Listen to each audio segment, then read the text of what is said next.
नमो हरिहन्ताणं नमो सिद्धाणं नमो आयर्याणं नमो वज्रायाणं नमो लोये सव्वसाहूणम्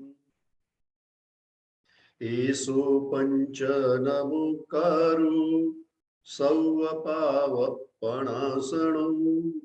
मंगलाणं च सव्वेसिं परमं हवै मंगलम् जयै जगजीवजोनि वियाणो जगगुरु जगानन्दो जगणाहो जगबन्धु जयै जगप्रियामहो भयवम् तपोनिधिं महाशान्तं योगिनं ज्ञानिनं तथा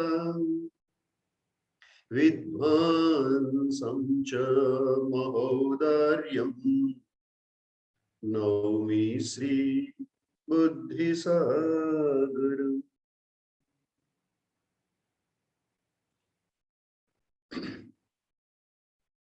तीर्थंकर प्रभु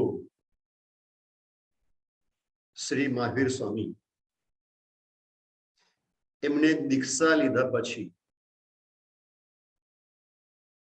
બીજા વર્ષે એટલે કે સંયમ જીવનનું બીજું વર્ષ ચાલી રહ્યું હતું ત્યારે ઘણી મહત્વની ઘટનાઓ ઘટી અને એની અંદર એક એવો અદ્ભુત પ્રસંગ પરમાત્માની સાથે બન્યો। परमात्मा એ કેવા અદ્ભુત હોય છે અને એમના કારણે બીજા કોઈ વ્યક્તિને તકલીફ ન થવી જોઈએ અને જો એમને લાગે કે એમના કારણે બીજા કોઈને તકલીફ થાય છે તો પરમાત્મા એ સ્થાનનો સહજ રીતે ત્યાગ કરી દીધો। ભગવાન વિહાર કરતા કરતા મોરાક સન્નિવેશની અંદર પધારે છે। મોરાક નામનું ગામ, ત્યાં એક પ્રસિદ્ધ જ્યોતિષી રહેતો હતો, અચ્છંદક નામનો જ્યોતિષી, અને લોકો એનું ઘણું માન સન્માન કરતા। પરમાત્મા એ ગામની અંદર પધારે છે। પરમાત્મા પોતાના જ્ઞાન ધ્યાનની અંદર મસ્ત રહેતા હતા, પરંતુ પરમાત્માની સાથે જે સિદ્ધાર્થ વ્યંતર હતો, મારા ભગવાન એના તરફ લોકો ખૂબ આદર અને સન્માન કરે એવો ભાવવાળો એ સિદ્ધાર્થ વ્યંતર દેવ પરમાત્મા ધ્યાનમાં હોય એ વખતે પણ વિવિધ ચમત્કારો કરે અને લોકોને થાય કે આ ભગવાને ચમત્કાર કર્યા છે। હાલાકી ભગવાનને કોઈ ચમત્કારની અંદર રસ નહોતો। જેણે વિતરાગતાની સાધના કરી હોય, જે સાચા અર્થની અંદર જૈન દર્શનને વરેલો હોય એવો વ્યક્તિ ચમત્કારની અંદર કોઈ વિશ્વાસ ન રાખે, એ ચમત્કાર કરે જ નહીં, એ ચમત્કારથી દૂર રહે। આ તો પરમાત્મા હતા। કોઈ શક્ય જ નહોતું કે ભગવાન કોઈ પણ પ્રકારનો ચમત્કાર વગેરે કરે, અને એ જ તો વિતરાગ ભગવાનની વિશેષતા છે। આ આખા જગતની અંદર જે પણ પોતાના પૂજ્ય તરીકે કોઈ ભગવાનને માનતા હોય એ હંમેશા ચમત્કારોની વાત કરશે। જ્યારે વિતરાગના શાસનની વિશેષતા એ છે કે એ વિતરાગતાની વાત કરે છે અને એ જ એની મહત્તા છે। એ આત્મશુદ્ધિની વાત કરે છે જૈન દર્શન, અને એ જ એ વિતરાગ દર્શનની મહત્તા છે। એ કોઈ પણ પ્રકારના ચમત્કારથી દૂર રહે છે અને એ જ આ ધર્મની વિશેષતા છે. પરંતુ ઘણા એવા દેવદેવીઓ હોય જે ભગવાનના નામથી, કારણ કે પરમાત્મા પ્રત્યે અતિ ભક્તિ હોય છે અને એ અતિ ભક્તિના કારણે પરમાત્માના નામથી ચમત્કારો કરે અને લોકો અભિભૂત થાય. મોરાક સન્નિવેશની અંદર એવું જ થયું કે લોકો પરમાત્માથી એવા અભિભૂત થયા. ઓલો અચ્છંદક જ્યોતિષી જે હતો એના માનપાન એકદમ ઘટી ગયા. પેલા લોકો જેને બહુ માનતા હતા, હવે લોકો તો લોકો જ છે. એવું નથી કે એક વ્યક્તિને માને છે એટલે હંમેશા એને જ માને રાખશે. લોકોનું મન પરિવર્તન થતા વાર નથી લાગતી. ઘણા વર્ષોથી કોઈ એક વ્યક્તિનો ભગત હોય, પરંતુ એના કરતા બીજો કોઈ વધારે મહત્વવાળો આવે તો લોકો પહેલા વ્યક્તિને છોડીને બીજાના ભગત બની જાય. આવું તો હંમેશાથી ચાલતું આવે છે.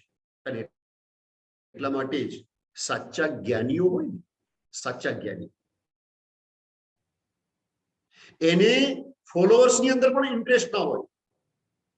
હું મારા ભક્તો વધારું, મારા ફોલોઅર્સ વધારું, મારું ગ્રુપ વધારું, આવું જે પણ કરે સમજવાનું કે એ બિચારા અજ્ઞાન છે. એ બિચારા છે. જે પણ ગ્રુપ, ટોળા એની અંદર બહુ રસ દાખવે અને પોતાના જ ટોળાની અંદર ધર્મ છે, અમે જ બહુ મહત્વના છીએ, અમે જ બહુ સાચા છીએ, આ પ્રકારનું કાર્ય અજ્ઞાન વ્યક્તિ કરી શકે. જેને વિતરાગ ધર્મનું જ્ઞાન છે એ આવી વસ્તુની અંદર ન પડે. જેને સાંસારિક કામના, એને લોકોના માન સન્માનની ઈચ્છા રહે, એને ભક્તોની ઈચ્છા રહે કે મારા ભક્તો વધે. અચ્છંદક જ્યોતિષી જેવા, એ જ્યોતિષી એના માનપાન ઘટી ગયા, બચારો દુખી થઈ ગયો, બહુ દુખી થઈ ગયો. રાગનું તો આ જ નાટક છે. એ ભગવાનની પાસે ચૂપચાપ જાય છે. ભગવાન જ્યારે કાલોસર ધ્યાનની અંદર હોય છે, એકાંત, એ જ્યોતિષી પરમાત્માની પાસે જઈ અને પરમાત્માને કહે છે કે ભગવાન, તમે તો બહુ મહાન છો, તમે તો અદ્ભુત છો, તમે જ્યાં જશો ત્યાં લોકો તમારી પાછળ ફરશે, તમને માનશે, તમને માન અને સન્માન આપશે. મારા માટે તો આ એક ગામ જ છે, બીજા ગામમાં મને નથી ઓળખતા, આ ગામવાળા મને માને છે. તમે આવ્યા અહીં, એ પેલા લોકો મને બહુ માનતા હતા અને તમે આવ્યા પછી મારા માનપાન ઘટી ગયા. ભગવાન, હું આપના કારણે દુખી થઈ ગયો, હું ક્યાં જાઉં? એ પરમાત્માને પૂછે છે કે ભગવાન, હું ક્યાં જાઉં?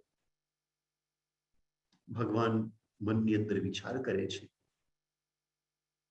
કે મારા કારણે હું અહીંયા આ ગામની અંદર છું, એટલા માટે બચારો બહુ દુખી થઈ ગયો છે. આવી અપ્રીતિ થાય, સાધના કાળની અંદર મારે આવું કંઈ નથી જોતું.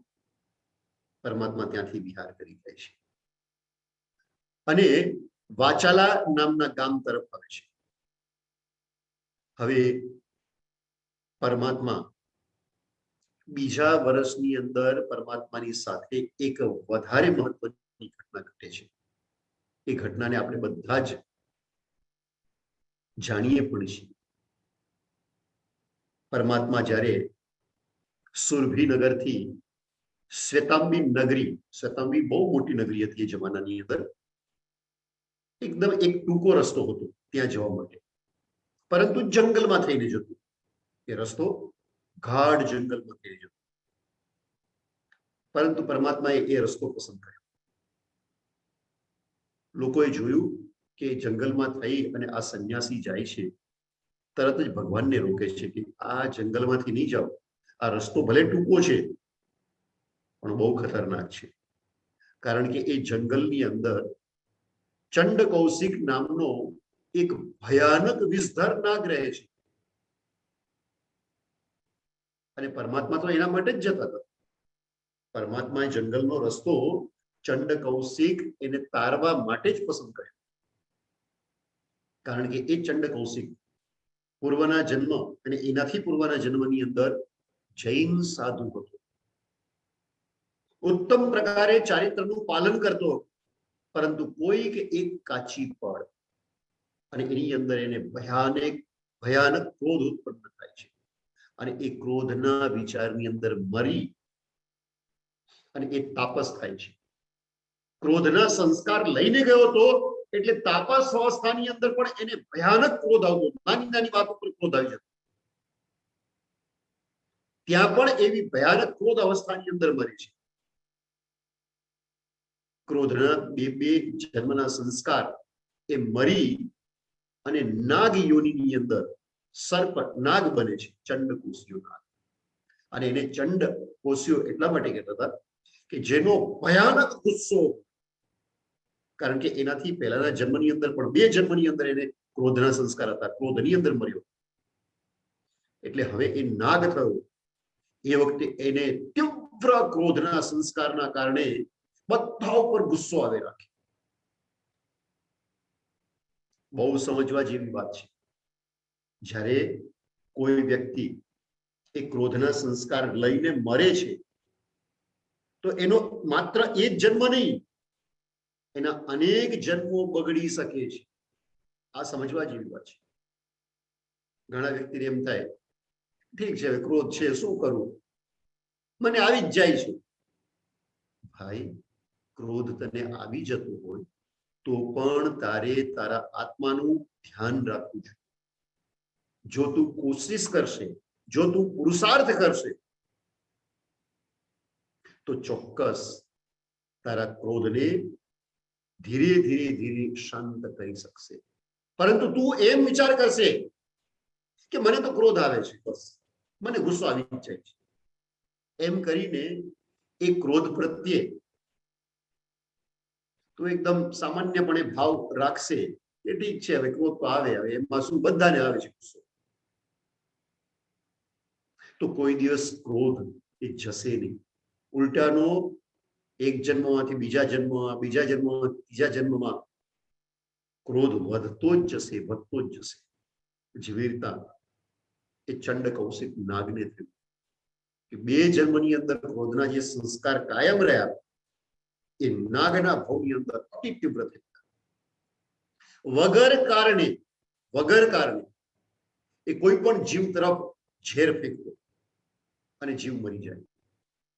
માણસ શું, મોટા મોટા પશુઓ પણ મરી જતા. લોકો ચંડ કૌશિકથી ડરવા લાગ્યા.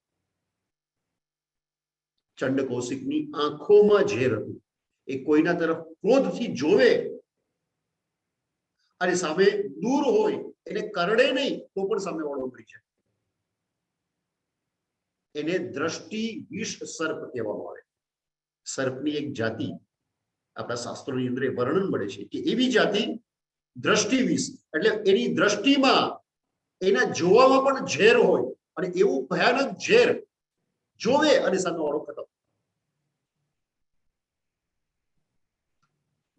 મનુષ્ય તો એ જંગલમાં જતા નહીં, પશુએ પણ એ જંગલ છોડી દીધું. એકલો એ નાગ રહેતો એ જંગલની અંદર. પરમાત્મા પોતાના જ્ઞાનથી જાણતા હતા કે બચારો એ સાધુ હતો, જૈન સાધુ હતો, અને ભૂલ કરી ક્રોધ કરવાની, અને ક્રોધના સંસ્કારમાં મર્યો, અને પરંપરા આ બચરો નાગ થયો છે. જો હું પુરુષાર્થ કરીશ તો એનું કલ્યાણ થશે. અને પરમાત્મા જે જગ્યાએ એનો રાફડો હતો, જે જગ્યાએ ચંડ કૌશિક નાગ રહેતો હતો, ત્યાં જ એ રાફડાની બહાર એનું જે દર હતું, એ દરની બહાર જઈ પરમાત્મા કાયોત્સર્ગ ખ્યાતની અંદર લીન થયા. બોલો, એ વખતે પોતાના દરમાં, પોતાના ઘરમાં માણસના લોહીની ગંધ એને આવી, એને ખ્યાલ આવી ગયો કે અહીંયા નજદીકની અંદર કોઈ માણસ આવ્યો છે. એને આશ્ચર્ય થયું કે મારા ભયથી કોઈ જીવજંતુ આખા જંગલમાં નથી રહેતું અને આ કોણ આવ્યું બચાવ. એ બહાર નીકળે છે ક્રોધની અંદર, ભગવાનને જોયે છે, એકદમ તીવ્ર ક્રોધથી પરમાત્માની સામે દ્રષ્ટિ કરે છે. એને ખબર કે હમણાં આ મરી જશે, હું જોઈ શકે. અને એની અંદર એને અંદરથી ખુશી થતી કે હું જોઉં અને મરી જાય. ઘણા વ્યક્તિ હોય ને એની આદત હોય, એનાથી કોઈ ગભરાય એ માણસને ગમે. એવા ઘણા લોકો હોય છે, તમે જોજો કે ખુશ થાય કે મારાથી ગભરાય છે ઓલો. કોઈ પણ વ્યક્તિ હું ત્યાં જઈને ઉભો રહું એટલે બધાની બોબડી બંધ થઈ જાય, બધા ગભરાય મારાથી. કોઈ જો ડર પામે તો પણ ઘણા એવા વિકૃત મગજના માણસો હોય જે અંદરથી ખુશ થાય, પોતાનો ઈગો એ સંતોષાય. ચંડકૌશિક નાગને પણ એવું, એનો ઈગો સંતોષાય કે મારાથી લોકો ડરે છે, જીવજંતુઓ મારાથી ડરે છે, બહુ જ જોરાવર છે. પરંતુ એ ચંડકૌશિક નાગને ખબર નહોતી કે આ જે વ્યક્તિ છે એ આખા અલગ છે. એને ક્રોધથી જોયું, ભગવાનને કાંઈ નથી. એટલે એને આશ્ચર્ય થયું. એને થયું કે હવે જોરથી ફૂટકાર, ઝેરનો ફૂટકાર કરવો પડશે તો કદાચ મરે. એને દૂરથી જોરથી ફૂટકાર કર્યો, પરંતુ છતાંય તે પરમાત્માને એ ઝેરની કોઈ અસર નથી. પરમાત્મા તો તીર્થંકર, જે તીર્થંકર તરીકે પેદા થયા હોય એને જગતની કોઈ વસ્તુ અકાળે મારી ન શકે. જ્યાં સુધી એમનું આયુષ્ય પૂર્ણ ન થાય ત્યાં સુધી કોઈને મારવાની તાકાત નથી.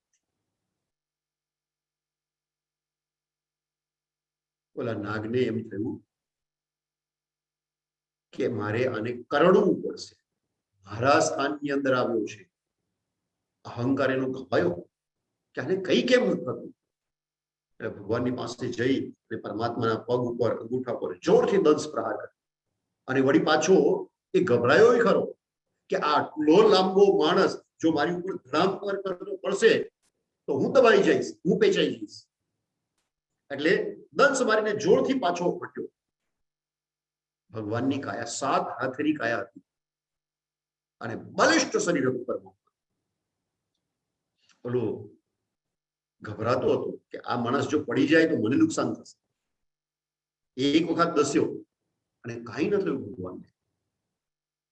ફરી વખત એકદમ ગુસ્સાથી એ બીજી વખત દંશ પ્રહાર કરે છે, ત્રીજી વખત કરે છે, વારંવાર પરમાત્માને દંશ પ્રહાર કરે છે, પણ કાંઈ ભગવાનને કાંઈ નથી થતું. એ આશ્ચર્યમાં પડી ગયો કે આને મારાથી કાંઈ નથી થતું અને આ એકદમ ચૂપચાપ ઉભો છે આ માણસ. એનો ગુસ્સો થોડોક શાંત થાય છે. જ્યારે બહુ ગુસ્સામાં હતો, તીવ્ર આવેશમાં, પરમાત્મા કયું ધ્યાનની અંદર રહ્યા, એને કોઈ જવાબ ના આપ્યો. પરમાત્માની આ જે ક્રિયા છે ને એ પણ સમજવા જેવી છે કે જ્યારે કોઈ વ્યક્તિ બહુ ગુસ્સામાં હોય ને ત્યારે એને ન સમજાવાય, કારણ કે એ વખતે એ સમજવાની સ્થિતિમાં જ નથી હોતો. બહુ ક્રોધી વ્યક્તિ જ્યારે ક્રોધનો ઉદય હોય એ વખતે એ સમજવાની સ્થિતિથી બહુ દૂર હોય છે.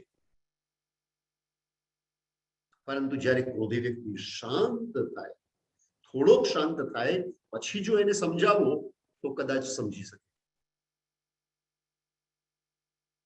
ઓલો વિલખો પડી જાય છે, ભોઠો પડી જાય છે, સાપ થોડો શાંત થઈ જાય છે. એને ખબર પડી જાય છે કે હું કઈ પણ કરું આ માણસનું હું બગાડી નહીં શકું.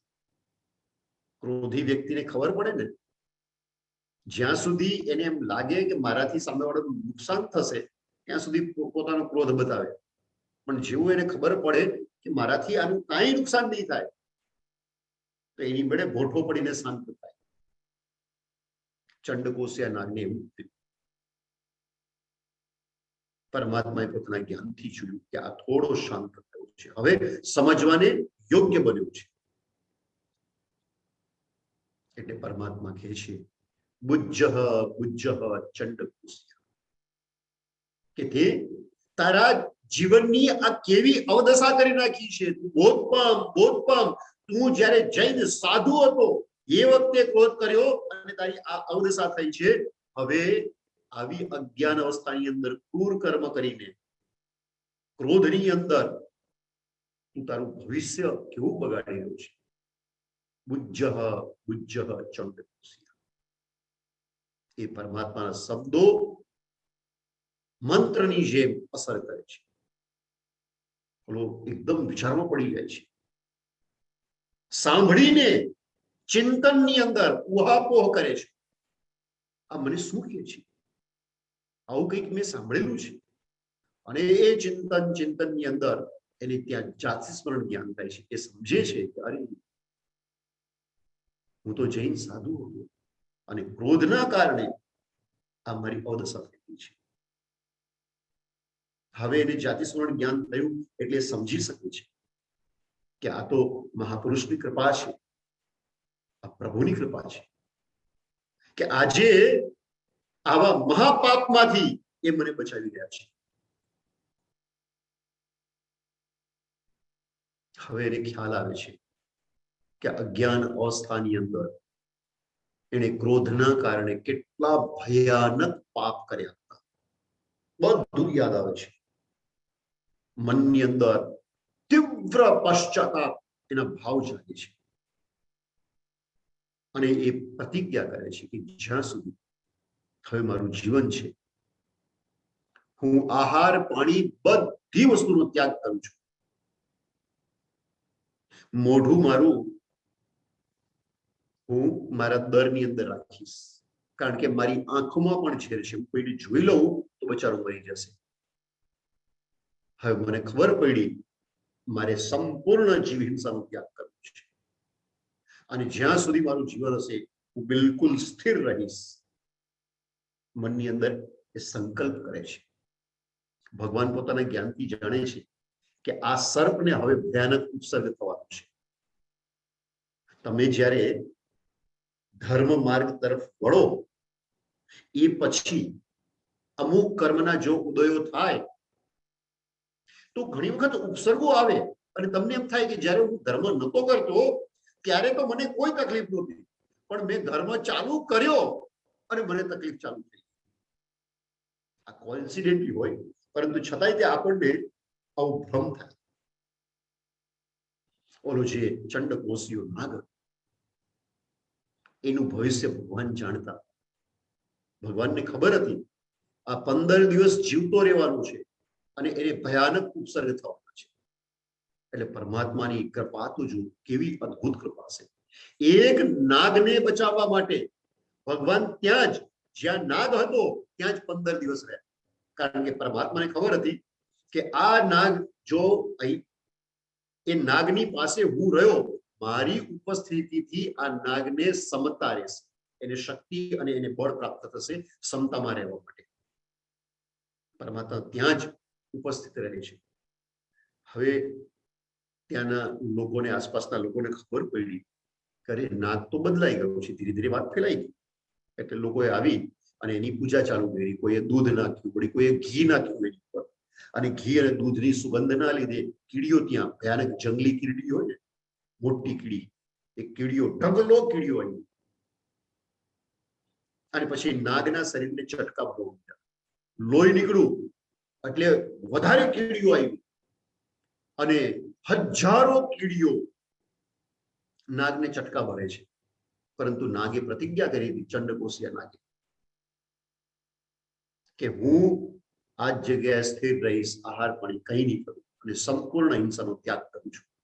હવે એ વિચાર કરે છે કે એટલી કીડીઓ છે, હું જો થોડોક પણ હલ્યો તો મારા શરીરની નીચે દબાઈને સેંકડો હજારો કીડીઓ બચારી મરી જશે. હવે સાપને કેવી દયા છે વિચાર કરો. કીડી પ્રત્યે પણ દયા. જ્ઞાન થાય ને એટલે નાનામાં નાના જંતુ પ્રત્યે પણ દયા ઉત્પન્ન થાય. અને જ્યાં સુધી અજ્ઞાન હોય, મોટામાં મોટા પશુ, પંચેન્દ્રિય માણસ, એને પણ જીવ મારી શકે. હવે ચંડકોશિયાને જ્ઞાન છે, એને ખબર છે કે હિંસા બહુ ભયાનક વસ્તુ છે, બહુ ખરાબ વસ્તુ છે, આત્મા માટે અહિતકારી છે.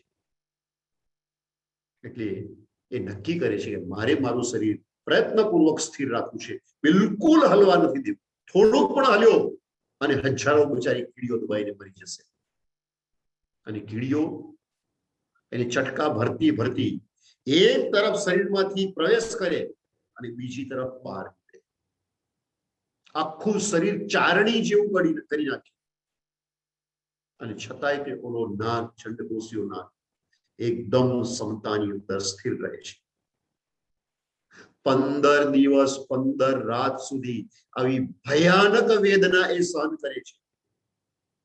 અને પરમાત્માની કૃપાથી એ સમતાની અંદર સ્થિર રહી શકે છે. 15 દિવસના અનશન પછી પરમાત્માના સાનિધ્યના કારણે શુભ ધ્યાનની અંદર મૃત્યુ પ્રાપ્ત કરી એ ચંડકોશીઓ નાગ 8મા દેવલોકે દેવ બને છે. સામાન્ય દેવ પણ નહીં, 8મો દેવલોક, 8મા દેવલોકે દેવ. પરમાત્માની કૃપા વિચાર તો કરો. એક નાગને સમાધિ મૃત્યુ પ્રાપ્ત થાય, 3 લોકનો નાથ 15 દિવસ એને આપી દે છે. એક જીવ માટે 15 દિવસ. વિચાર કરો, કલ્પના કરો. પરમાત્મા ત્યાં જ ધ્યાન, ત્યાં જ ઉભા રહે છે. પરમાત્મા ત્યાંથી વિહાર કરી અને શ્વેતાંબિકા નગરીની અંદર આવે છે. અને શ્વેતાંબિકા નગરીનો રાજા, પ્રદેશી રાજા, એ પરમાત્માને વંદન કરે છે. ત્યાંથી આગળ જતા વચ્ચે રસ્તામાં ગંગા નદી આવે છે. બહુ ઊંડી ગંગા નદી હતી. હવે એના બીજા કિનારે ભગવાનને જોયું. ત્યાં સિદ્ધદત્ત નામનો એક નાવિક હોય છે, હોડીવાળો. એ સિદ્ધદત્ત નાવિકની હોડીની અંદર પ્રભુ બેસે છે. એ વખતે એક ઘુવડ અવાજ કરે છે. એ અવાજ સાંભળી અને ક્ષેવિલ નામનો એક જ્યોતિષી કહે છે કે જે પણ લોકો આ હોડીમાં હશે એ બધાને ભયાનક વિઘ્ન આવવાનું છે, પરંતુ આ જે મહાપુરુષ અત્યારે આ હોડીની અંદર પ્રવેશ કર્યો છે એ મહાપુરુષના કારણે બધા બચી જવાના છે, બધાના કષ્ટો દૂર થશે. અને હોડી રસ્તામાં વચ્ચે પહોંચે છે, ગંગા નદીની વચ્ચે. એ વખતે સુદ્રંશ નામનો એક મિથ્યાત્વી દેવ, એ પરમાત્માના પૂર્વ જન્મનો દ્વેષી દેવ હોય છે. કોઈ કારણસર એને પરમાત્મા પ્રત્યે દ્વેષ હોય. એ આખી હોડીને ડૂબાવવા માટે તૈયાર થાય છે. પરંતુ એ વખતે કંબલ સંબલ નામના 2 સમ્યક દ્રષ્ટિ દેવો આવે છે અને બધા લોકોને ડૂબતા બચાવી દે છે. એમ પરમાત્માની ભક્તિના કારણે કંબલ અને સંબલ બધા જીવો બચાવે છે. આ જે આખી પ્રસંગ ઘટના છે એ બીજા વર્ષમાં થાય છે. અને બીજા વર્ષની અંદર સૌથી મોટી ઘટના થાય છે ચોમાસા વખતે. પરમાત્માનું બીજું ચોમાસું. એ ભગવાને આખું ચોમાસું માં સક્ષ્મણ વગેરે તપ કરી અને કર્યું. ત્યાં એ બીજા ચોમાસાની અંદર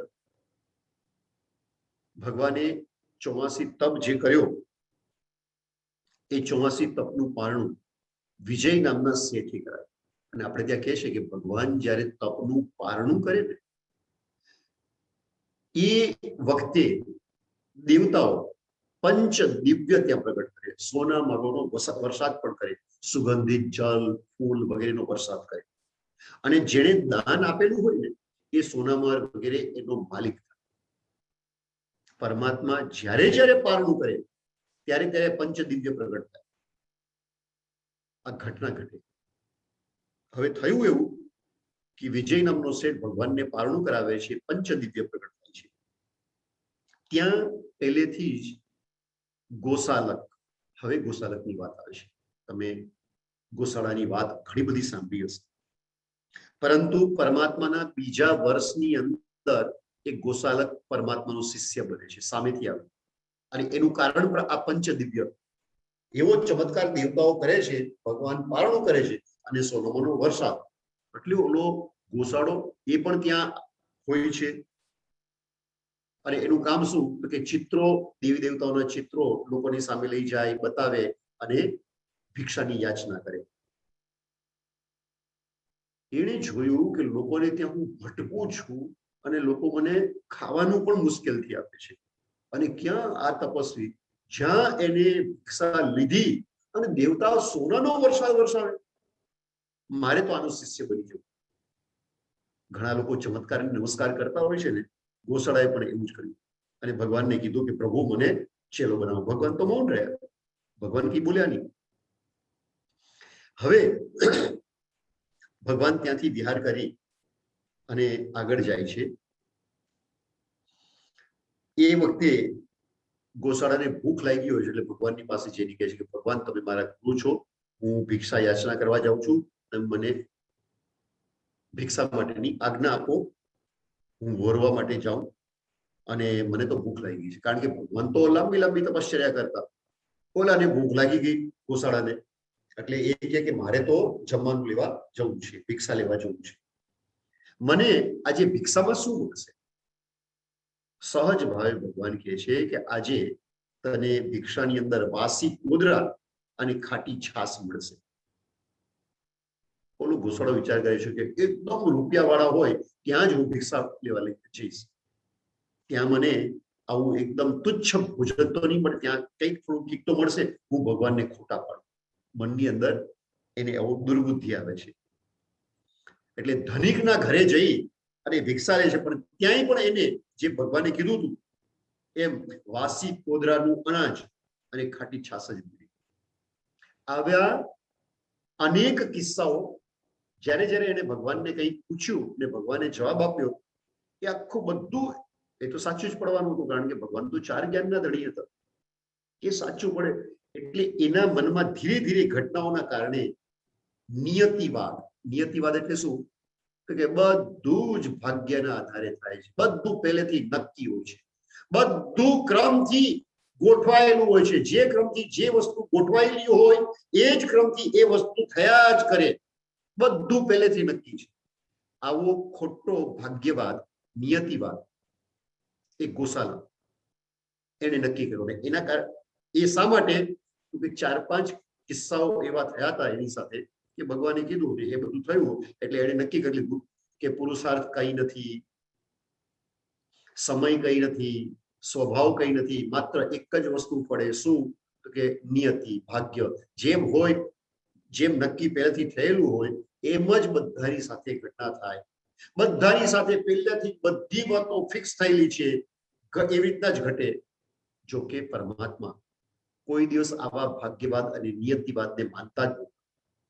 પરમાત્માના સિદ્ધાંત પ્રમાણે તો 5 વસ્તુ એ ભેગી થાય અને કોઈ પણ ઘટના ઘટે: કાલ, સ્વભાવ, નિયતિ, પૂર્વકૃત કર્મ અને પુરુષાર્થ. એમ 5, એને 5 સમવાય કારણ કહેવાય કે આ 5 હોય ને, કાલ એટલે ટાઈમિંગ, ટાઈમ ફેક્ટર, સ્વભાવ એટલે નેચર ફેક્ટર, નિયતિ એટલે લક અથવા ભાગ્ય, લક ફેક્ટર, પૂર્વકૃત કર્મ એટલે કર્મનું ફેક્ટર અને પુરુષાર્થ એટલે એફર્ટ.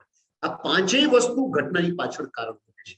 કોઈ પણ કાર્યની પાછળ આ 5 ફક્ત નિયતિ નહીં, ફક્ત લક નહીં, પણ ઘણા લોકો એવા હોય કે ફક્ત નિયતિની માને, બધું ગોઠવાયેલું છે, બધું ક્રમ પ્રમાણે ચાલ્યા કરે અને ક્રમ પ્રમાણે જે પર્યાયો ગોઠવાયેલા હોય એ પ્રમાણે જ કામ થાય.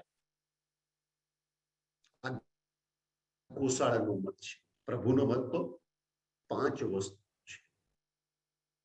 તો એક વખત 3જા વર્ષની અંદર પણ આવી જ ઘટના થઈ કે પરમાત્મા અને સાથે સાથે ગોસાળો વિહાર કરીને જતા હતા એક ગામ.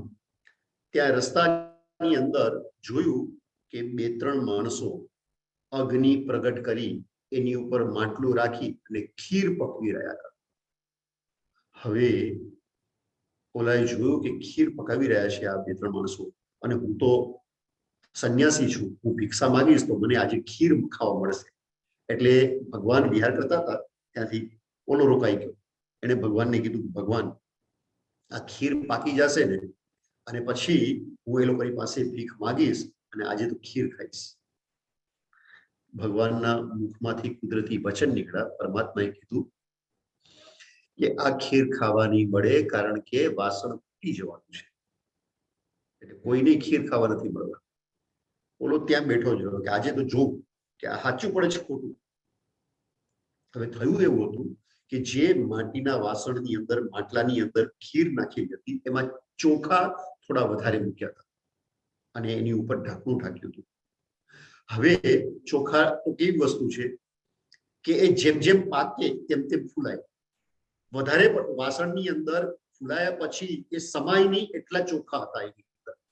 એટલે જેવા ચોખા ફૂલ્યા એના કારણે વાસણ તૂટી જાય છે અને બધી ખીર ઢોળાઈ જાય છે. લોકો વિચાર કરે છે ભગવાને તો પહેલાથી જ કહી દીધું હતું કે વાસણ ફૂટી જશે અને ખીર ઢોળાઈ જશે અને ખાવા નહીં મળે. એટલે જે પહેલા એને એક નક્કી થયું હતું મનની અંદર, બધું ક્રમ પ્રમાણે થયા કરે, બધું નિયતિ છે, બીજું કઈ નથી, એ હજી એને આ વાત દ્રઢ થાય છે. આવી રીતના હજી 4-5 વખત આવી ઘટના ફરી ફરીને ઘટે છે. એ પછી પોતાના નિયતિવાદની અંદર ગોસાળો એકદમ દ્રઢ થાય છે. તો 3જા વર્ષની અંદર આવી રીતના ઘટી હતી ઘટના. 4થા વર્ષની અંદર ભગવાનને દીક્ષા લીધા પછી 4થું વર્ષ ચાલતું હતું. એ વખતે એક જગ્યાએ એક બહુ સરસ મજાની ઘટના ઘટે છે કે એ વખતે પાર્ષદ ભગવાનના જે સાધુ હતા એ પણ આ ભારત દેશની અંદર વિચરતા હતા. એક તરફ ભગવાન પોતાની તપશ્ચર્યા કરી રહ્યા હતા. એ તીર્થંકર નહોતા બન્યા, એમને કેવલ જ્ઞાન નહોતું થયું, માત્ર સાધના કાળ ચાલતું હતું. એ વખતે પાર્ષદ ભગવાનના પરંપરાના અમુક સાધુઓ એ પૃથ્વી ઉપર વિચરતા હતા. પરંતુ એક ખુલાસો તમને કરું કે પાર્ષદ ભગવાન સુધીના જે તીર્થંકરો હતા, એટલે કે અજીતનાથ ભગવાનથી પાર્ષદ ભગવાન સુધીના સાધુ, એ કોઈ પણ રંગનું વસ્ત્ર પહેરે. એમના માટે એવું નક્કી નહોતું કે એ સફેદ કપડું જ પહેરે. આજે કોઈ જૈન સાધુ હોય તો કેવું કપડું પહેરે જૈન સાધુ? તો આપણે તરત કહીશું કે ભાઈ સફેદ કપડા જ હોય, એક પર્ટિક્યુલર રીતે જ કપડા પહેરેલા હોય. એ સીવેલા વસ્ત્ર પણ નહીં, વગર સીવેલા કપડા અને સફેદ અને અલ્પ મૂલ્યવાળા જૈન સાધુ એવા જ કપડા પહેરે. બહુ મૂલ્યવાળા કપડા ન પહેરે, સીવેલા કપડા ન પહેરે, અલગ કલરના કપડા ન પહેરે, માત્ર સફેદ કપડા પહેરે. આપણને અત્યારે એવું જ છે ને ખ્યાલ. પરંતુ એ તો મહાવીર ભગવાનના સાધુ માટે નિયમ છે. અજીતનાથ ભગવાનથી પાર્ષદ ભગવાન સુધીના સાધુ માટે આવો કોઈ નિયમ નથી. એમને વસ્ત્રનું કોઈ બંધન નહોતું. કોઈ વસ્ત્ર વગર પણ વિહાર કરતા, કોઈ સફેદ કપડા પહેરતા, કોઈ લાલ કપડા પણ પહેરતા, અને છતાંય બધા જ પ્રકારના સાધુ એ એક સરખા માન્ય હતા. કાલાઈ સન્નિવેશ નામનું એક ગામ હતું. ત્યાં પ્રભુ ધ્યાનમગ્ન થયા. બીજે દિવસે ત્યાંથી વિહાર કરી અને પત્તકાલાઈ નામના ગામની અંદર જાય છે. ત્યાં ગોસાલકે લાલ કપડા પહેરેલા સાધુઓને જોયા. એ પાર્ષદ ભગવાનના પરંપરાના વર્ધન નામના આચાર્ય ભગવાન હતા. એટલે અલગ કલર અને કપડા પહેરેલા. જ્યારે ભગવાન તો કપડા નહોતા, ગોસાલક પણ પરમાત્માની જેમ જ નગ્ન હતો, એ પણ કપડા નહોતો પહેરતો. અને અહીંયા લાલ કપડા વાળા સાધુને જોઈ અને એને આશ્ચર્ય થાય છે. એટલે એ પૂછે તમે કોણ? તો કે અમે નિગ્રંથ છીએ, જૈન સાધુ છીએ. તો કે નિગ્રંથ છું, જૈન સાધુ છું? તમે નિગ્રંથ હો તો જો અમારા ગુરુ નિગ્રંથ છે, હું નિગ્રંથ છું. નિગ્રંથ તો આવા હોય, કપડા જ ના પહેરે. અને તમે નિગ્રંથ છો, તમે કપડા પહેરેલા છો, તમે વાસણ પાત્ર રાખો છો, તમે તો ઢોંગી છો. તમારા કરતા તો મારા ગુરુ શ્રેષ્ઠ. એ બોલા પાર્ષદ ભગવાનના સાધુને ખબર નહીં કે આ જે ગોસાલો છે એ તો પ્રભુ મહાવીર સ્વામી 24મા તીર્થંકર એનો શિષ્ય છે. ભગવાનને એ લોકોએ આચાર્ય ભગવતને જોયા નહોતા, પાર્ષદ ભગવાનના સાધુએ જોયા નહોતા. એટલે સહજ રીતે આચાર્ય ભગવાન કીધું કે ભાઈ તમે જેવા છો એ વાત તો તમારે ગુરુ હશે ને. તો એની સાથે ગોશાળાને વાદ વિવાદ થાય છે કે ભાઈ તમે તો પરિગ્રહી છો, તમે તો કપડાનો પરિગ્રહ રાખો છો, પાત્ર રાખો છો, તમે તો પરિગ્રહ થાય. એમ કરીને ત્યાં ખૂબ વાદ વિવાદ કર્યો. પણ ઓલા તો મહાન જ્ઞાની સાધુ હતા. એ વર્ધન નામના જે આચાર્ય ભગવંત હતા, પાર્શ્વ પરંપરાના આચાર્ય ભગવંત હતા, મહાન જ્ઞાની હતા. તો થોડી વારમાં એકદમ નિરુત્તર થઈ ગયું, એને કઈ બોલતા ફાવ્યું નહીં ગોસાળાને. એટલે ભગવાનની પાસે, જ્યાં ભગવાન કાયોત્સર્ગ ધ્યાન હતા, ત્યાં ભગવાનની પાસે આવે છે અને કહે છે કે કેવા સાધુ છે, કપડા પહેરે છે, વસ્ત્ર અને પાત્ર રાખે છે. ત્યારે પરમાત્મા પોતાના જ્ઞાનથી જોઈને એને કહે છે કે ગોસાલક, એ 23મા તીર્થંકર પાર્ષદ ભગવાનના શિષ્ય અને જ્ઞાની આચાર્ય છે અને પોતાના આત્માનું કલ્યાણ કરનારા છે. એ વસ્ત્ર પહેરે છે કે એ પાત્ર રાખે છે, પરંતુ એ અંદરથી બિલકુલ નિર્લેપ છે. કારણ કે ધર્મ તો અંદરનું તત્વ છે, એ માત્ર બહારનું નથી કે કોઈ નગ્ન રહે તો જ સાચો અને તું કે તારા હિસાબે એ લાલ કપડા પહેરે છે કે વસ્ત્ર રાખે છે એટલે ખોટા. આ વાત નથી, કારણ કે ધર્મ એ હકીકતની અંદર અંદરની વાત છે. એમ એને પ્રભુ જવાબ આપે છે. તો આવી રીતના ચોથા ચોમાસાની અંદર વિહાર કરતા કરતા ભગવાન ચંપા નગરીની અંદર આવે છે અને ચંપા નગરીની અંદર ભગવાન ચોમાસું કરે છે અને 4 મહિનાનો ઉપવાસ કરે છે, ચોમાસી તપ. અને એ ચોમાસી તપ, એ ચોથા મહિનાની અંદર જે પરમાત્મા તપ કરે છે એનું વર્ણન શાસ્ત્રની અંદર આપ્યું છે કે પરમાત્માએ 4 મહિના તપ કરીને 24 ચોમાસી તપ, એટલે કે 4 મહિનાના ઉપવાસ, અને એ પણ 24. કારણ કે ભગવાને જેટલા ઉપવાસ કર્યા છે બધા 24 ઉપવાસ કર્યા છે. એ વિહાર ભગવાન ઉપવાસ કરે જ નહીં, 24 જ ઉપવાસ હોય ભગવાનને. તો 4 મહિના સુધી ખાધા પીધા વગર એક જ જગ્યાએ એ પરમાત્મા ચોમાસું રહે છે. કાયોત્સર્ગ ધ્યાન, અને એ કાયોત્સર્ગ ધ્યાન એની પણ વિશેષતા, કોઈ વખત ભગવાન વીરાસનની અંદર કાયોત્સર્ગ કરતા, કોઈ વખત લંગડાસનની અંદર કાયોત્સર્ગ કરતા, કોઈ વખત ઉત્કટાસનની અંદર કાયોત્સર્ગ કરતા. અને એવી રીતના પરમાત્મા પોતાના પ્રમાદ, ઊંઘ, એ બધા વસ્તુ પર વિજય પ્રાપ્ત કરતા. પરમાત્મા જ્યારે તપશ્ચર્યાનો કાળ હતો ને, પરમાત્મા ઊંઘતા તો હતા જ નહીં, ઊંઘ લેતા જ નહોતા. પરંતુ અમુક સમયે જ્યારે ઊંઘનો તીવ્ર એટેક થાય, તીવ્ર, ત્યાં પરમાત્મા એ વખતે એવા આસનની અંદર બેસે કે ઊંઘ ભાગી જાય. અને આવી રીતના ઊંઘ પર વિજય પ્રાપ્ત કરી અને સતત ધ્યાન દશાની અંદર આવી રીતના 4 મહિના અલગ અલગ વિવિધ આસનો. ઉત્કટાસન એટલે કેવું, તો કે આપણે ઉભળક પગે બેસીએ ને, પલોઠી વાળી નહીં, માત્ર પગના પંજા ઉપર આખું શરીરને બેલેન્સ કરવું અને વળી પાછું એની અંદર કાયોત્સર્ગ ધ્યાન કરવું. તમે એક વખત થોડીક વાર 1-2 મિનિટ 5 મિનિટ તો બેલેન્સ કરી શકો, પરંતુ એની અંદર મેડિટેશન ન કરી શકાય, કારણ કે બધું ધ્યાન પાછું શરીર તરફ રહે, શરીરને બેલેન્સ રાખવામાં. પરંતુ તીર્થંકર પરમાત્મા, એનો કેવો અચિંત્ય પ્રભાવ હશે, સહજ રીતે એ શરીરને બેલેન્સ કરીને પોતાના આત્માની અંદર છે, સંપૂર્ણ ધ્યાન દશા. આવી રીતના વીરાસન, લંગડાસન, ઉત્કટાસન, ગોદોહિકાસન વગેરે અલગ અલગ આસનોની અંદર પરમાત્મા ધ્યાન કરતા હતા. એનું વર્ણન પણ શાસ્ત્રની અંદર આવે છે. 5મા વર્ષની અંદર ભગવાનને અનેક ઘટનાઓ ઘટી. 5મા વર્ષની અંદર પરમાત્મા વિશેષ કર્મ નિર્જરા કરવા રાઢ દેશ, એનું પણ વર્ણન આવે છે. રાઢ દેશનું વર્ણન આવે છે કે એ લગભગ ત્યાંના લોકો અનાર્ય કહેવાય.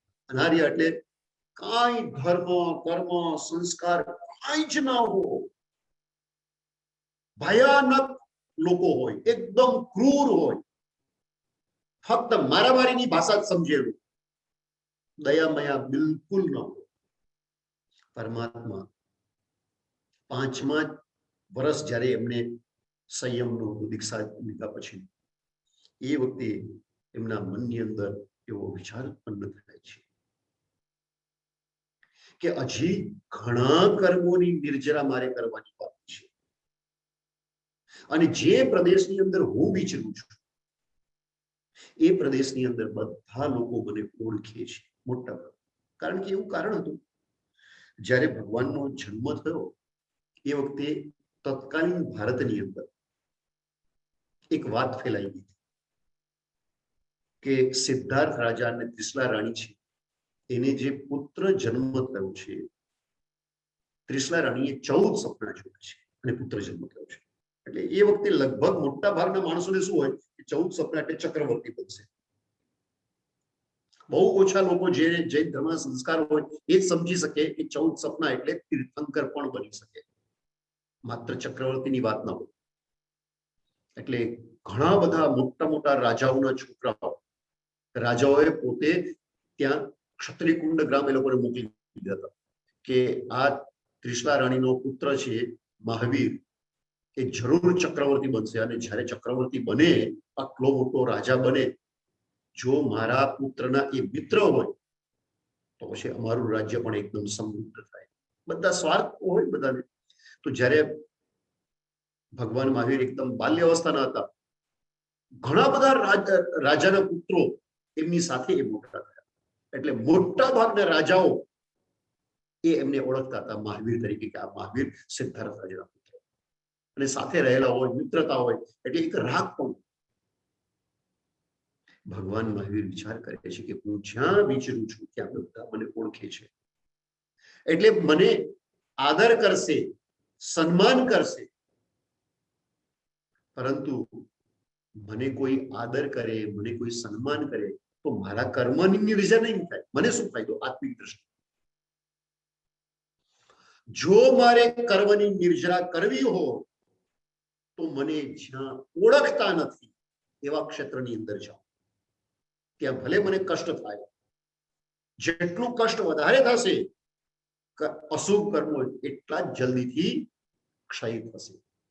પરમાત્મા એ અશુભ કર્મોને ક્ષય કરવા માટે વિશેષ કરીને રાઢ દેશ, અને રાઢ દેશ માટે વિદ્વાનો એમ કે છે કે બંગાળના હુગલી બર્દવાન જિલ્લા, એનાથી એના આસપાસના અમુક જે એરિયા છે એ વખતે બહુ ખતરનાક લોકો ત્યાં રહેતા, અને એને રાઢ દેશ અથવા તો અનાર્ય દેશ કહેવાય, કે લોકો એકદમ જંગલી જેવા લોકો રહેતા ત્યાં.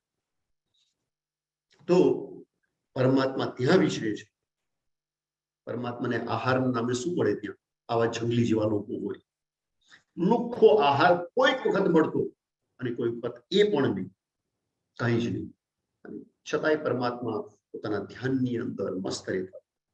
લોકો એટલા ભયાનક હતા, ઘણા એવા પાપી અધર્મી લોકો હતા, ભગવાનને લાઠીથી મારતા, કોઈ વખત ભગવાનને પથરાથી મારતા, કોઈ વખત વળી કૂતરાઓને દોડાવી અને કૂતરાઓથી ભગવાનને કરડાવતા.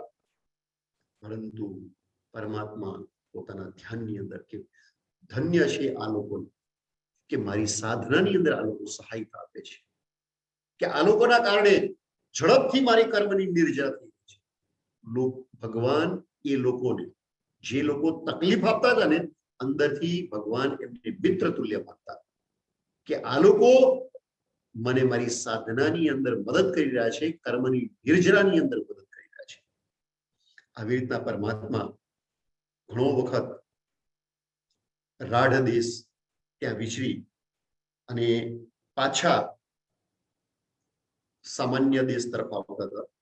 તો એ વખતે બે ચોર ચોરી કરવા જઈ રહ્યા હતા, અને એમણે જોયું સામેથી મુંડિત મસ્તક વ્યક્તિ આવે છે.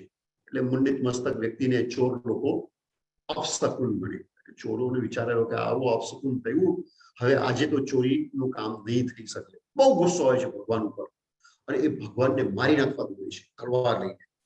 પરંતુ કુદરતી રીતે એ જ વખતે ઇન્દ્ર ભગવાનને ત્યાં વંદન કરવા આવેલું હોય છે. એ ઇન્દ્ર એ લોકોને રોકે છે. પરમાત્મા ત્યાંથી આર્ય દેશના ભદ્રિકાપુરી નામની નગરી, એની અંદર ચોમાસું કરે છે. ચોમાસી તપ એટલે કે 4 મહિનાનો ઉપવાસ ભગવાને ઘણી વખત ચોમાસી તપ કરેલા છે.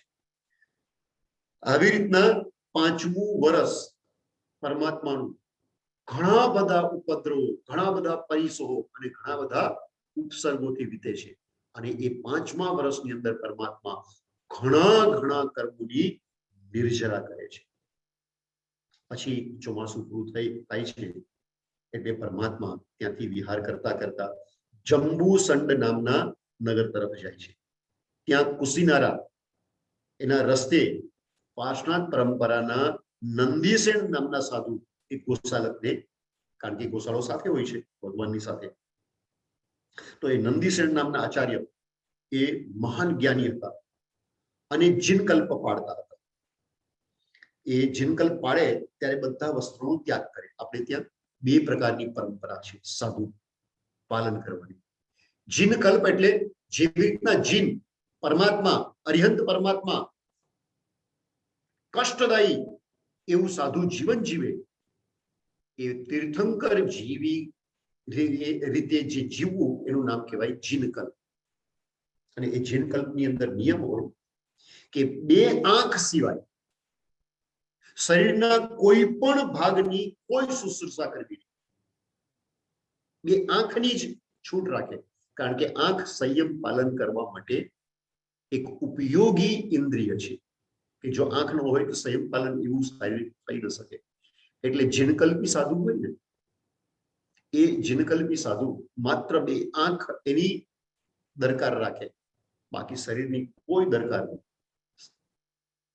એમના પગની અંદર કાંટો વાગી જાય તો કાંટો નીકાળે, પડ્યો છે પડ્યો છે. કદાચ લંગડાઈને ચાલવું પડે તો લંગડાઈને ચાલે, કદાચ પાકી જાય તો પણ છતાંય તે એ શરીર તરફ એકદમ નિષ્પૃહ ભાવ રાખે. પરંતુ જે જીનકલ્પ કરતા હોય ને એનું શરીર બળ એવું દ્રઢ હોવું જોઈએ કે બધું સહન કરી શકે. એટલે જે સહન કરી શકે એવા જ સાધુઓને ગુરુ જીનકલ્પ સાધુ જીવન જીવવા માટે અનુજ્ઞા આપે. તો એ નંદીસેન નામના જે બહુશ્રુત સાધુ હતા એ જીનકલ્પ પાડતા અને એક જગ્યાએ એ કાયોસંગ ધ્યાનની અંદર હતા. એ વખતે ગામનો જે રક્ષક હોય એ વિચારે છે કે આ માણસ કદાચ ચોર જેવો છે, એમ ચોર માની અને એને ભાલાથી મારે છે સાધુને. સાધુ જીવન કેવું હોઈ શકે આ દ્રષ્ટાંતથી આપણને સમજમાં આવે છે. એ વખતે કે કંઈ પણ થઈ શકે જીવનની સાથે અને છતાંય સમતા રાખવાની. જીવનની સાથે કોઈ પણ તકલીફ આવે અને છતાં પણ મનની અંદર દ્વેષ નહીં કરવા અને છતાંય પોતાના આત્મભાવની અંદર રહેવા. હવે ઓલો જે ગામનો રક્ષક હતો એના મનની અંદર ભ્રમ થયો કે આ કદાચ ચોર છે. એમ સમજીને એ નંદીસેન નામના આચાર્યને જોરથી ભાલો ખૂપાવે છે. પરંતુ ઓલા તો કાયોત્સંગ ધ્યાનની અંદર, સુખ ધ્યાનની અંદર રહે છે. અને એ સુખ ધ્યાનની અંદર એટલા એકાગ્ર થાય છે, એક તરફ ભાલો શરીરની અંદર પોરવાયેલો છે અને છતાં પણ એ પોતાના સુખ ધ્યાનની અંદર મસ્ત છે આચાર્ય ભગવત. અને એ વખતે એમને અવધિ જ્ઞાન થાય છે અને ત્યાં જ એમનું થોડીક વાર પછી મૃત્યુ, કારણ કે ભાલો લાગેલો છે, ઘણું બધું લોહી નીકળી ગયું છે. થોડી વાર પછી એમનું ત્યાં મૃત્યુ થાય છે અને દેવલોકે દેવ બને છે. તો આ ઘટના એ ભગવાન ત્યાંથી પસાર થતા હતા એ વખતે આ ઘટેલી છે અને એનું વર્ણન આપણે ત્યાં શાસ્ત્રની અંદર આવ્યું છે. એ ભગવાનના સંયમ જીવનનું 6મું વર્ષ. તો એ વખતે એ ચોથા આરાની અંદર પણ એવું નહોતું કે ભાઈ સાધુ જીવન એકદમ સરળ હતું, આજે બહુ કઠિન થઈ ગયું છે અને એ વખતે કઈ બહુ શાંતિથી આમ સારી રીતે પાડી શકતા હતા એવું. જ્યારે કર્મનો ઉદય થાય ત્યારે ગમે તેવા ભયાનક ઉપસર્ગ આવી શકે છે, પરંતુ છતાંય તે જેને આત્મકલ્યાણ કરવું હોય એ બધા જ ઉપસર્ગ અને પરિસરની અંદર એ શાંત રહે અને સમતાથી સહન કરે. મોક્ષ પ્રાપ્ત કરવું, કર્મની નિર્જરા કરવી, આવી ઘટનાઓથી ખબર પડે કે કઈ ઈઝી નથી. આપણા ભગવાન એ કેટલા પુરુષાર્થ પછી ભગવાન બન્યા છે, આવી ઘટનાઓથી આપણને ખબર પડે. હવે ભગવાન ત્યાંથી વિહાર કરતા કરતા કુંભીય સન્નિવેશ, એટલે અત્યારે જે ખલીલાબાદ છે એ જિલ્લો, ત્યાંની આસપાસનું એ ગામ હતું. એ કુપીય સન્નિવેશ ત્યાં પરમાત્મા વિહાર કરતા કરતા પૂછે છે. હવે ત્યાંના જે ગામવાળા હોય છે અધિકારી વ્યક્તિ, એ પરમાત્માને જાસૂસ સમજી બેસે છે, કારણ કે એ જમાનાની અંદર એક રાજ્યમાંથી બીજા રાજ્યમાં, બીજા રાજ્યમાં જવું, બધી જ જગ્યાએ અલગ અલગ રાજાઓ પાછા. આજે આટલું મોટું ભારત દેશ છે કે આટલો મોટો અમેરિકા દેશ છે અને એનો એક જ જેને કે મુખ્ય શાસક એક હોય, ત્યારે એવું નહોતું. નાના નાના રાજ્યો હતા, નાના નાના રાજાઓ હતા. એકમાંથી બીજી જગ્યાએ જાઓ એટલે કદાચ ઘણી વખત તો એવું થતું કે શંકા આવે કે ઓલા ફલાણા રાજાનો જાસૂસ તો નહીં હોય. તો ભગવાનને એ નગરના એક ગામના લોકોએ જાસૂસ સમજ્યા અને જાસૂસ સમજીને ભગવાનને ખૂબ માર્યો. ભગવાનને પ્રશ્ન પૂછ્યા પરંતુ ભગવાન તો મૌન રહ્યા, શાંતિથી માર સહન કર્યો. એ વખતે પાર્શ્વનાથ ભગવાનની પરંપરાના પ્રગલ્ભા નામના સાધ્વી ત્યાંથી પસાર થઈ ગયા હતા અને એને પ્રભુને જોયા. તો એ પ્રગલ્ભા નામની સાધ્વી એ તરત જ ઓળખી જાય છે કે આ તો 24માં તીર્થંકર બનવાના છે. અને એ ત્યાંના માણસોને ઓળખતા હતા. તરત જ એને માણસોને સ્ટોપ કરી કીધું કે ભાઈ આ કોણ છે, તમને ખબર છે? તમે જેને જાસૂસ સમજીને મારો છો એ તો ભગવાન બનવા માટે પેદા થયેલા છે. અને એમ ભગવાન એ પ્રગલ્ભા નામની સાધ્વી ભગવાનને ત્યાંથી છોડાવે છે અને પરમાત્માને વંદન કરે છે. આ 6ઠા વર્ષની અંદર ઘટેલી ઘટના છે. હવે 6ઠા વર્ષની અંદર એક બીજી ઘટના ઘટે છે કે ઓલો જે કોસાડો ભગવાનની સાથે હોય છે ઘણા વર્ષોથી, કારણ કે બીજા વર્ષે પરમાત્માની સાથે થયો અને જ્યાં જાય ત્યાં કષ્ટ તો આવતા, તકલીફ તો આવતી અને ભગવાનને તકલીફની કોઈ દરકાર નહોતી. પરંતુ ઓલો ગોસાળો ગભરાય છે. એ વિચાર કરે છે કે આ મારા ગુરુ એ બધું સહન કરે છે, એને તો બધું સહન કરવાની શક્તિ છે, હું સહન નથી કરતો, હું સહન કરી શકું એવો છું નહીં અને આમની સાથે રહીશ ને તો વારંવાર મને કષ્ટ આવશે. એમ સમજી અને એક વખત ભગવાનને છોડી અને રાજગૃહ નગરી તરફ જાય છે. પરંતુ જેવો એ રાજગૃહ નગરી તરફ એકલો જાય છે એનો ભયાનક કર્મ ચાલુ થાય છે. 500 ચોર એને મળે છે. હવે 500 ચોર મળે છે, કોઈક આવી રીતના સંન્યાસી એકલો એ ચોરોને મસ્તી સૂજે છે એટલે 500 ચોર એની સાથે મસ્તી કરવા લાગે અને મજાક મસ્તીની અંદર એટલો એ હેરાન થઈ જાય છે બિચારો કુશળો. એને થાય છે કે એના કરતા તો હું ભગવાનની સાથે હતો તો સારું હતું, ત્યાં થોડુંક કષ્ટ આવતું હતું, ત્યાં એકલો થયો તો વધારે કષ્ટ આવ્યું. એ વળી પાછો પરમાત્માની સાથે થઈ જાય. તો આ જે ઘટના હતી, એક વખત એ ભગવાનને છોડીને 6ઠા વર્ષે એ એકલો ગયો હતો. એ 6ઠા વર્ષની અંદર ભગવાનની સાથે એક બીજી પણ મહત્વની ઘટના ઘટે છે. ભગવાન વિહાર કરતા કરતા વૈશાલી નગરીની અંદર આવે છે. વૈશાલી નગરી એટલે ભગવાનના સગા મામા એ નગરના રાજા હતા. પરંતુ ત્યાં જે જગ્યાએ એમના સગા મામા ચેટક રાજા એ ત્યાંના રાજા હતા, એ જ નગરીની અંદર એક ભયાનક ઘટના ભગવાનની સાથે ઘટે છે. ભગવાન ત્યાં વૈશાલી નગરી તરફ ત્યાં જાય છે. ત્યાં એક લુહારનો કારખાનું હોય છે અને એક કારખાનાની બહાર ભગવાન કાયોત્સર્ગ કરે છે. હવે થયું કોઇન્સિડન્ટ એવું કે એક કારખાનાનો માલિક લુહાર 6 મહિના બીમાર હતો અને 6 મહિને બીમારીમાંથી એ થોડોક ઠીક થાય છે અને પોતાનું કારખાનું ખોલવા આવે છે. અને ત્યાં જ ભગવાન તો કાયોત્સર્ગ ધ્યાનની અંદર મુંડિત મસ્તક એટલે અમુક અજ્ઞાન જીવો મુંડિત મસ્તક હોય ને એને અપશકુન ગણે. એટલે ઓલાને એકદમ ગુસ્સો આવે છે કે 6 મહિના પછી તો હું મારો ધંધો કરવા આવું છું અને આ ગુંડીઓ ક્યાં અહીંયા છે. એટલે મોટો ઘણ એ લઈ અને ભગવાનને મારી નાખવા માટે દોડે છે. એ વખતે ઇન્દ્ર પોતાના જ્ઞાનથી આ દ્રશ્ય જુએ છે અને ઇન્દ્ર તરત જ એ લુહારને રોકે છે, આ ઉપદ્રવને એ દૂર કરે છે. આ મોટો પ્રસંગ ત્યાં પરમાત્માને 6ઠા વર્ષે થયો. 6ઠા વર્ષે એક બીજી પણ ઘટના થઈ. 6ઠા વર્ષનું આખું કમ્પ્લીટ કરી અને આજનું પ્રવચન આપણે અહીંયા જ સ્ટોપ કરીશું. તો 6ઠા વર્ષે ભગવાનને ભયાનક શીત ઉપદ્રવ અને વસ્તુ એવું થયું હતું કે સાલિસીર્સ નામનું એક ગામ હતું. એક ગામને ત્યાં બહાર એક નદી, એ નદી કિનારે ભગવાન કાયોત્સર્ગ ધ્યાનની અંદર લીન થાય છે.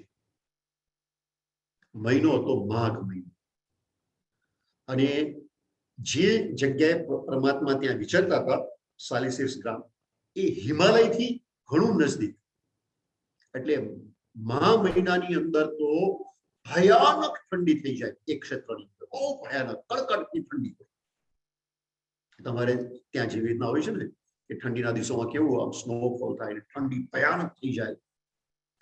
એવી રીતના જ હિમાલયના પાસેના અમુક ક્ષેત્રોની અંદર એવી ભયાનક ઠંડી થાય. તો એ 40 ગ્રામ અને વળી નદીના કિનારે પરમાત્મા કયું સત્ય, પરમાત્માના શરીર ઉપર એક પણ વસ્ત્ર નહીં, બિલકુલ નગ્ન. અને થયું એવું કે જે જગ્યાએ ભગવાન કૌશિક ધ્યાનમાં હતા ત્યાં જ આસપાસ એક વ્યંતર દેવી રહેતી હતી, કઠપૂતના નામની વ્યંતરી દેવી. હવે એને ભગવાનને ત્યાં કૌશિક ધ્યાનમાં જોયા અને અચાનક એને જૂની વાત યાદ આવી. ભગવાન જ્યારે ત્રિપુષ્ટ વાસુદેવ ભવની અંદર રાજા હતા, એક ભવની અંદર, એ વખતે આ એની રાણી હતી વ્યંતર દેવી, અને એ એની અણમાનીતી રાણી હતી. એ વખતે એને આદર સત્કાર વધારે થયો હતો. બીજી રાણીઓનો આદર સત્કાર થતો હતો, પણ આ રાણીનો આદર સત્કાર, એ જે રાણી એ મરીને પરંપરાએ ત્યાં કટના નામની વ્યંતરી થયેલી, અને એ ભગવાનને જોયે છે. એને ભૂતકાળનો પ્રસંગ યાદ આવે છે કે આ વ્યક્તિએ જ્યારે એ રાજા હતો, હું એની રાણી હતી, એ વખતે મને કોઈ ખાસ આદર પ્રેમ કર્યો નહોતો. એટલો તીવ્ર ગુસ્સો એને આવે છે કે આને હું સજાવ. એ વખતે તો હું કાંઈ ન કરી શકી, આજે તો સજાવ. અને આખી રાત એ ત્યાં નદીનું એકદમ બરફ જેવું ઠંડુ પાણી, અને માઘ મહિનાની ઠંડીની અંદર પરમાત્મા ઉગાડા ડીલે ત્યાં ઉભા હતા. આખી રાત પરમાત્મા ઉપર એ પાણીનો વરસાદ કરતી રહી, અને ઉપરથી પાછી હવા ફેંકે. એટલે એક તો ઠંડી, એની અંદર જોરદાર એકદમ હવા ફેંકે, ઠંડી ઠંડી હવા, અને પાછું એકદમ બરફ જેવું ઠંડુ પાણી. એમ કહેવાય છે કે જે મોટા ઉપસર્ગો હતા એમાંથી આ એક મોટો ઉપસર્ગ, ભયાનક આખી રાત શીત ઉપસર્ગ પરમાત્માએ સમતાથી અને શાંતિથી સહન કર્યો. અને એ 6ઠા વર્ષે પરમાત્માને લોકાવધિ નામનું શ્રેષ્ઠ કક્ષાનું અવધિ જ્ઞાન છે. એ એવું અવધિ જ્ઞાન કે 14 રજ્જુલોક જોઈ શકે. એટલે 14 રજ્જુલોકમાં એક પણ વસ્તુ એવી નથી, એક પણ પદાર્થ, ઉદ્ગલ પદાર્થ એવો નથી કે જે પરમાત્મા ન જોઈ શકે. એ ટાઈપનું લોકાવધિ અવધિ જ્ઞાનની અંદર પણ અલગ અલગ પ્રકાર હોય છે. એ લોક અવધિ નામનું લોકાવધિ જ્ઞાન પરમાત્માને 6ઠા વર્ષે થયું હતું. આવી રીતના 6ઠા વર્ષની પરમાત્માની ઘટના છે.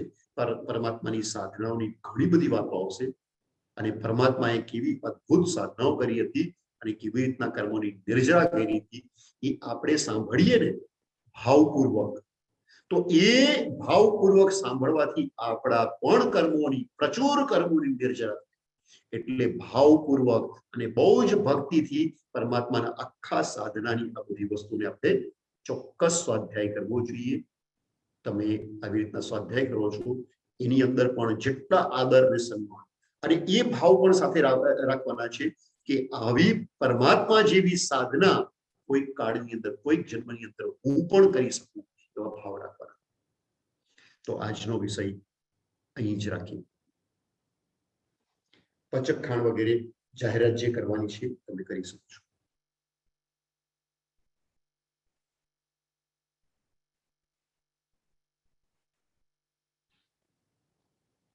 આભાર સાહેબજી ફોર આજની જ્ઞાન પ્રભાવના માટે. સાથે આપણા ડે 5 નું તમને રૂપરેખા આપી દઉં. આજની આ પ્રવચન બાદ એકાશના સ્વામી વાસ્તલ્ય, ત્યારબાદ અગેન 5:30 વાગે સ્વામી વાસ્તલ્ય, 6:30 વાગે પ્રમણ, ત્યારબાદ 7:30 વાગે આજે શ્રી આત્મસિદ્ધિ શાસ્ત્ર અને શ્રીમદ રાજચંદ્ર ભક્તિ અને માંગલિક દીવો અને યુથ એક્ટિવિટી, અને સાંજે રાતના 9 વાગે અગેન સાહેબજીનું પ્રવચન હશે, અને એ છે ચિંતાની શુદ્ધિ માટે શું જરૂરી છે. આજની રૂપરેખા છે. પિયુષભાઈને કહીશ કે કોઈ બી બીજું અનાઉન્સમેન્ટ હોય તો પિયુષભાઈ. ના, બસ કોઈ અનાઉન્સમેન્ટ નથી. સાહેબજી પચખાણા આપજો. ઉપવાસ, પાણહાર બધું સાથે આવશે.